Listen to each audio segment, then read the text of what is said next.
Hi, welcome to Healing Hearts and Honest Conversations. I'm Veronica, I'm Maria. and this is going to be our second episode. Yes. Our first one was kind of like a trial run, but we are going to go ahead and post it, and we are excited to hear your feedback. So I will let Maria introduce our topic for tonight. So go ahead, Maria. So today we're going to talk about intimidating versus independent, because we hear a lot about that if you're independent, then you may be intimidating, or are people intimidated by you just with your presence? Not that you're doing anything to them, Right. but just and sometimes just because you're successful. So I always like to start off a conversation just by explaining like the definitions that we're going to use for the conversation. So for intimidating, we're saying that you have a frightening or overawing or threatening effect. So that's the definition of intimidating. Like, are you threatening, or do you frighten people? Yeah, as so intimidating. like, does the hood come out? Okay. Yes. Simple Yes. For independent, we're saying free from outside control, not depending on another's authority, that you have your own livelihood and subsistence. So I think that just has to be doing with just being able to support yourself, right? Yeah. And through your job or whatever means, your business, whatever. And then just being independent in your decision makings and things like that you don't depend on another person's opinion in order to make a decision. So those kind of ideas. So those are the two definitions we're working with, and we have this conversation about whether we're intimidating or independent, or other people are, or whether they're intimidated by us. Yeah. So that's kind of where we're going to start. So I think that a lot of times, because we are in the working field, and like we shared in the first episode, that things have evolved in terms of like when people are in a relationship, right? The traditional was like, for some people and some cultures is like the man is the breadwinner, the woman stays home and takes care of the house and the kids, right? And then it was like both individuals had to work in order to support the family as a whole. And women became very empowered. And now that, we are looking or even practicing in positions of authority in terms of like management, administration, those type of things, versus just being the, I don't know what you want to call it, the worker bees type of thing. Yeah. I don't know what else to call it. But, and sometimes people, even, and it doesn't have to be just in a relationship, but we can touch on the relationship and then touch also on just people just wanting to approach us or approach you and feel intimidated, whether, it's a friendship or just wanting to ask questions about just having a social interaction type of thing, right? Sometimes, my ex used to tell me I would wear a certain hairdo that would be, he would call it the mean mug. I don't wear that anymore. Not that it was a mean mug, but that was just his opinion. He was like, I don't look approachable. So, again, that could be another thing, is like the way we dress, the way our hair is, what colors we wear. Is that intimidating? Because sometimes they tell you, like, if you're doing an interview, you want to wear like powerful colors, right? And who's to say what's a powerful color? I love pink, but pink probably does not look that powerful. It's probably, it looks like, oh, here comes Barbie, but I will not come in all pink. No. So, and as females, we want to let, it's like, oh, if we wear black, it's very slimming, right? Yes, but yet it's like a powerful color, or red, right? Like, But also, because we're in those positions of being managers, directors, CEOs, CFOs, owning our own businesses, positions in leadership, is, when we meet someone, and again, like I said, like let's say in the dating world, right? And they're at, one of the questions everyone will ask is, what do you do for work? Right? And if you tell a guy, well, I'm a CEO of XYZ, right? Uh-huh. Do they immediately become intimidated by that, right? And I know before we jumped on, you made a great point as in terms of, intimidating, when we're talking about intimidating versus independent, and intimidating as them seeing it as a threat. But I like what you said. Well, I think like when you're trying to be independent, your goal is never to scare another person or frighten another person. It's only about you, and if you can support yourself, support your decisions, things like that, like about you. But there's no intention in being developing independence that your intention is to go and frighten another person. It's just to be able to support yourself. Yeah, in your decisions, whether it's financial, spiritual, emotional, like all you're doing is developing the skills to support yourself. And so I think sometimes when people see that you have the ability or those skills and maybe they're lacking those skills, that they sometimes find that intimidating because it brings out their own insecurities. Not that you are doing anything intimidating, but because your success or your ability to show those skills to them brings out their inabilities or their underdeveloped skills. And so instead of saying to you like, hey, can you teach me that, or how do you do that, they immediately are like, oh, that person's not for me, or they're unapproachable, or instead of saying like, hey, that's something that I want to develop, so I don't want to get away from her, I want to be next to her because I want those skills. And they don't do that. Oftentimes they run. Yeah. I would say. And I would say, like, if I was a man, I'd be like, oh, we could totally be a power couple. Yes. Right? Yes. Because the goal, again, in a relationship is to be a team and support one another, right? So if I'm a CEO and he's just a worker bee, I'm not going to see him as less than. But again, my own opinion, my own perspective of the situation, I want him to see us as we're a team, and we're gonna be a power couple, whatever that's gonna look, because we're gonna be building things together versus what I built on my own and what he built on his own.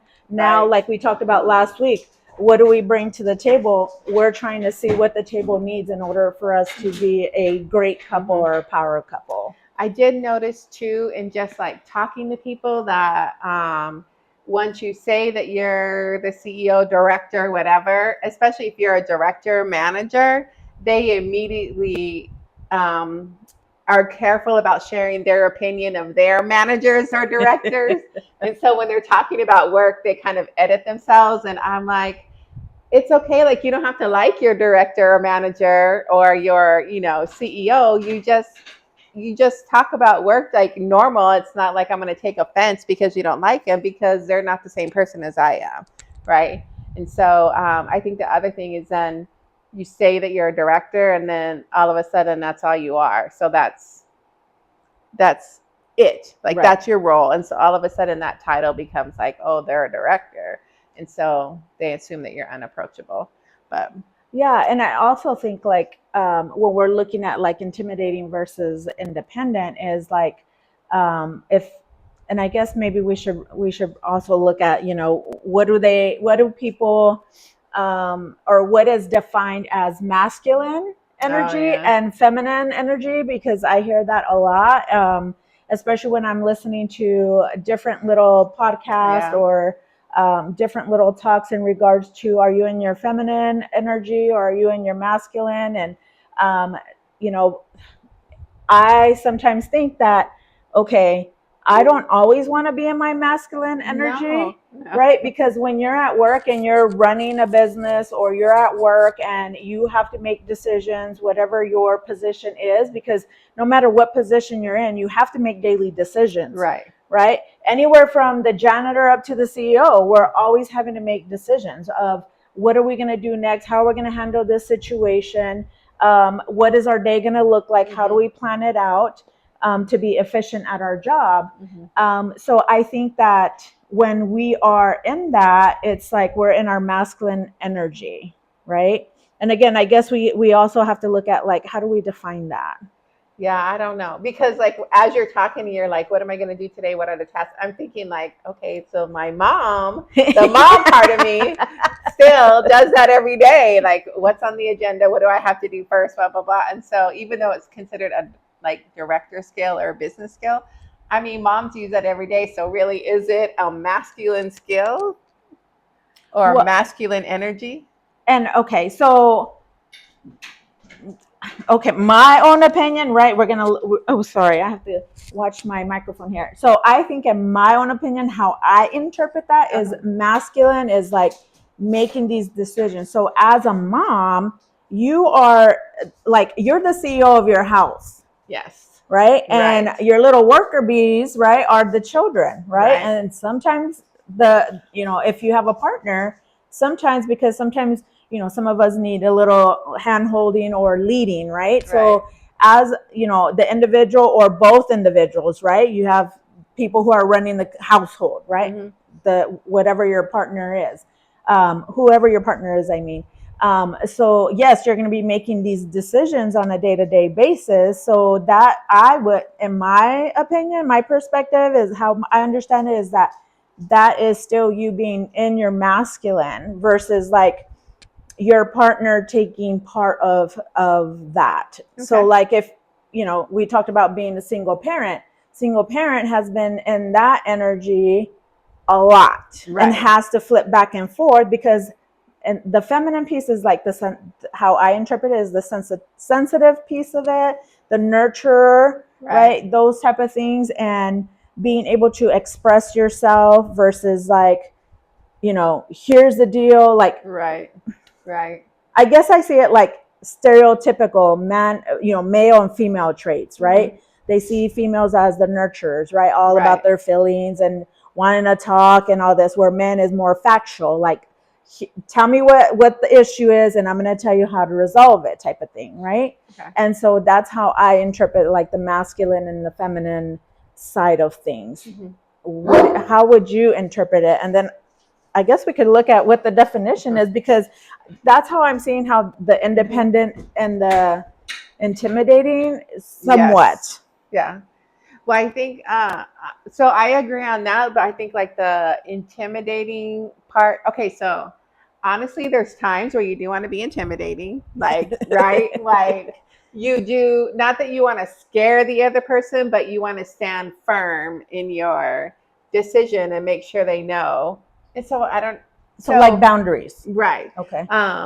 But again, like that just goes back to like the two definitions. Like independent is being able to be self-sustaining, which means that you're able to set those boundaries. And so the fact that somebody doesn't like them, then they will call you intimidating because you're not setting them in order to frighten the other person. Right. You're setting them because of your own safety, security, whatever. You don't want people to cross this. The same thing at work. Like if we want to be respected at work, right? And so, like for me, like I like don't engage in the gossip. I don't really eat lunch with anybody. I don't because I want to maintain my position Mhm. among the other people. And so I try not to mix that. Not that I don't ask them like, "How's your day? You know what's going on? How are your holidays? Things like that." Um, but I want them to respect me. However, I have been told that it comes off as intimidating because I'm not in with the group stuff. But again, I think it goes back to am I intimidating or are you just intimidated because you have not developed your own independence?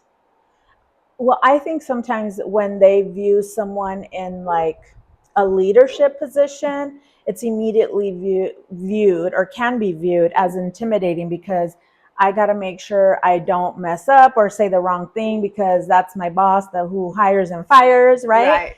And so also, yes, there are insecurities, because I could engage if you're my boss or leader, right? Mm-hmm. I'm going to, obviously, I'm going to make sure I'm not going to be like coming to you and sharing all the gossip, Right. or saying something that can put my position or my job at risk. Right. So I'm definitely going to watch what I say. Now, again, are there going to be certain things that I may or may not be intimidated by? That's a me thing. Right.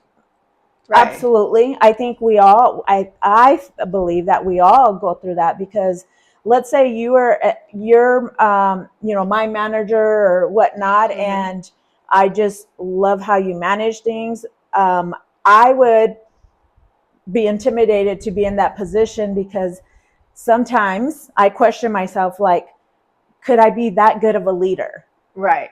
Or would I mess up because maybe I allow people to cross certain boundaries that, supposed to stay like Mm-hmm. employee or employer and employee, right? Right. So like, Right. there's always people who are going to come with like, there's things going on in their family, whatnot, and you Right. want to take care of Right. your people, but like, I don't know. I feel like the nurturing part of me is Mm-hmm. going to be like, Solve the problem. let me solve the Let me fix this for you. right. So the independent part of me is like, let Right. me fix it. And Okay, so I can see that might be like a clash of feminine and masculine energy in us, right? Mhm. So like you said, like the nurturer, and but then the other side, it's like, no, we're gonna stand Yeah. firm and whatever. But I can see like that happening. Yes, that would be very difficult because that happens, Yeah. and so And I think we can talk about like the masculine and feminine energy type of thing that we might put out there in a different podcast, because I think there's a lot to talk about that. And I don't want to take away from like the intimidating right, independent piece of it, yeah, right?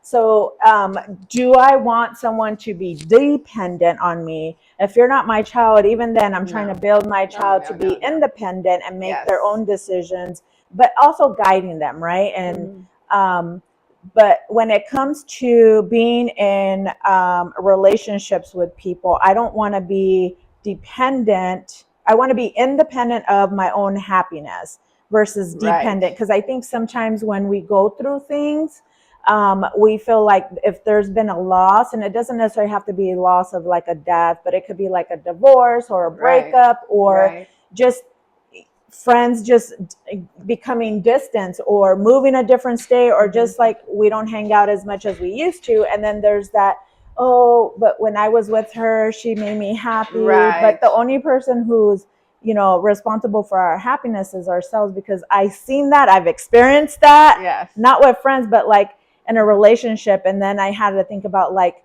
okay, well, he wasn't the only thing that made me happy, but at that moment, because you're mm-hmm. so stuck in your grief, it's like, without him, I'm not happy.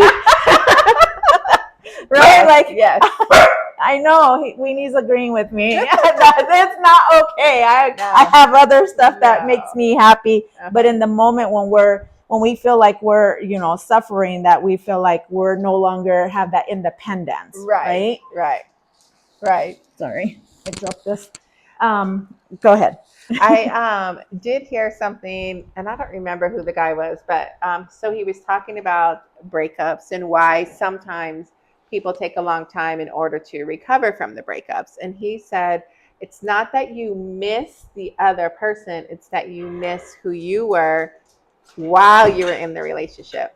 And so that goes back to creating your own happiness. So if we look at it, we are actually creating our own happiness by choosing to be not only with this person, but choosing to be different with this person, Mm-hmm. or choosing to have these experiences. And so if we can just take that and apply it to the times where we are single, like Yeah. we are in charge of our own happiness and who we are, and the experience that we want to have, then we don't miss that other person anymore. Just coming to the realization that you miss who you were with them, and that that's still you. Like Yeah. you're still in there, you can still do it.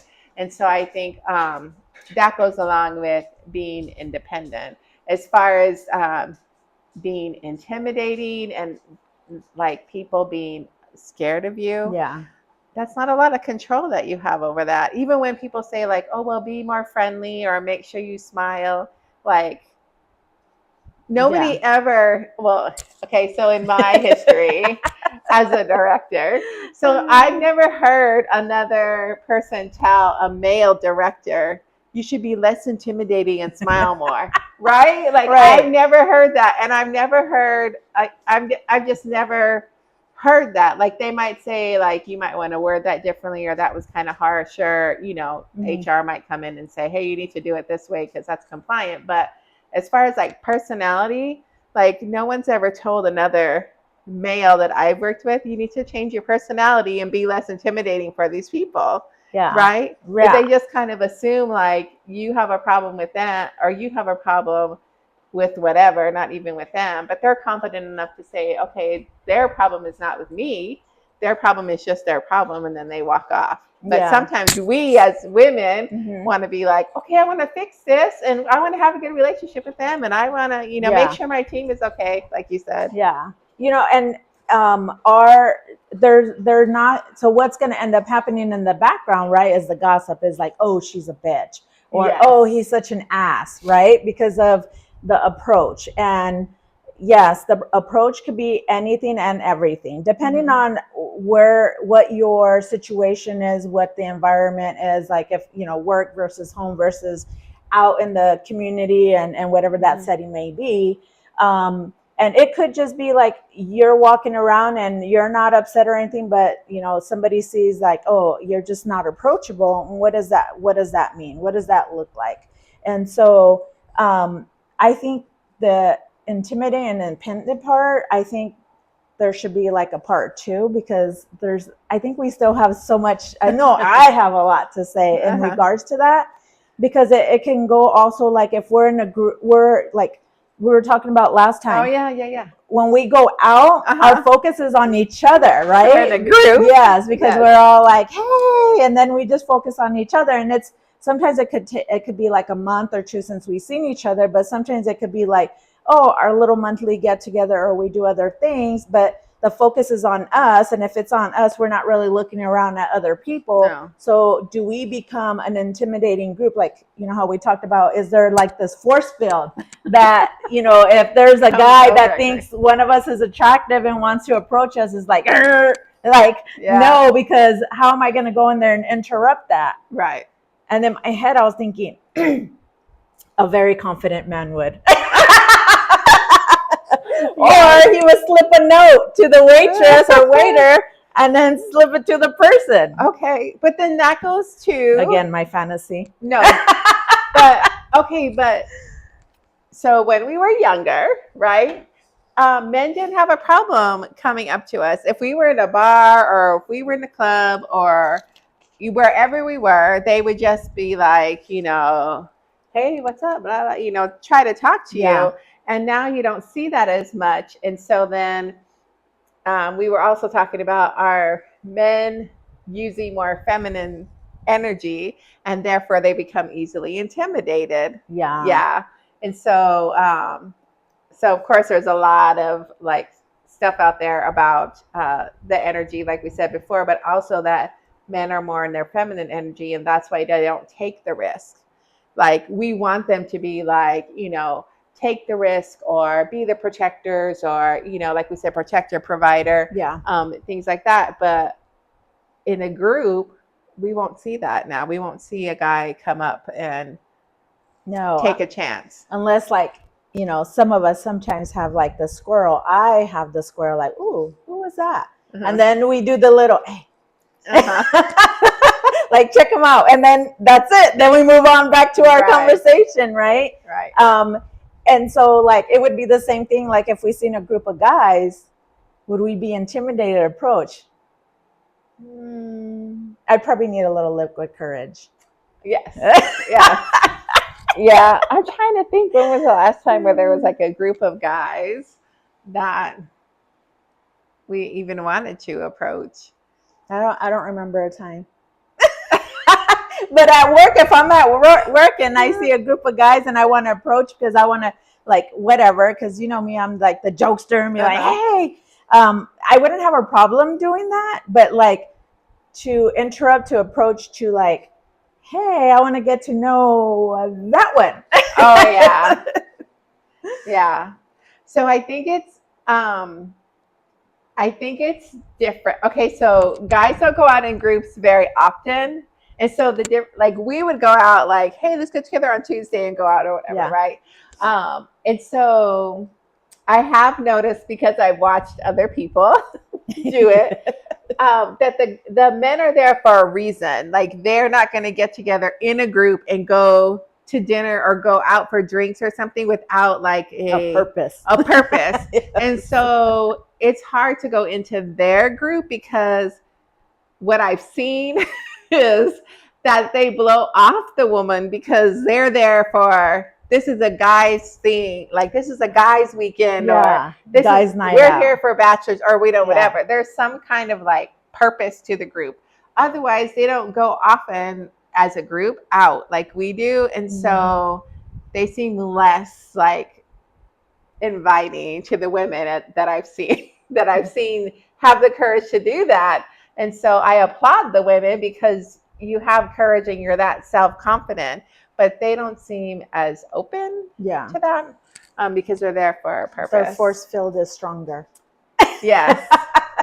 Yeah. And even when they're alone, like here's the thing that bothers me nowadays, which is my own thing about like even when they're alone, they're on their phone. So Yeah. they're not like you can't like sneak eye contact or anything because they're just like for like several minutes at a time, and you're like airdrop. I know. I'm like, hello, behind you. So I don't know, but I think it would be intimidating to either sex or to any group to try and like I would say invade the group and try and pick someone out. That would be intimidating. Yes, most definitely. But the intimidation is not in the people; it's in my own head. And I think that's the other thing is that a lot of people are not intimidating, is that we create the intimidation in our head by saying we go through like the thoughts of rejection and what is that going to look like, and if I approach them, what is that going to be like. And so whether it's wanting to get a date or wanting to approach your boss, you don't your first thought is never like I'm going to go in there and this is how it's going to turn out. You're like, oh well, what if they disagree, like, and so you start intimidating yourself. Not that they did anything Right. at all, they were not frightening or anything like that. And so sometimes our independence gets like fragile when we get into those situations, I think. Yeah, and I think you made a good point about sometimes we intimidate our own selves, Yes. depending on how we're going to approach the situation. But we definitely would like to hear from you guys regarding like those situations, or even like how you view intimidating versus independent. Yes. Whether you're male or female, we like to hear about from both sides. So we're excited to hear your guys's feedback on any of this and any questions that you might pose that we can discuss Yes. and share our lovely opinions. Yes, yes. And don't be intimidated to leave a comment because we are reading all of them and we will definitely take it into account. Yes. All right. Until next time. Bye. Bye.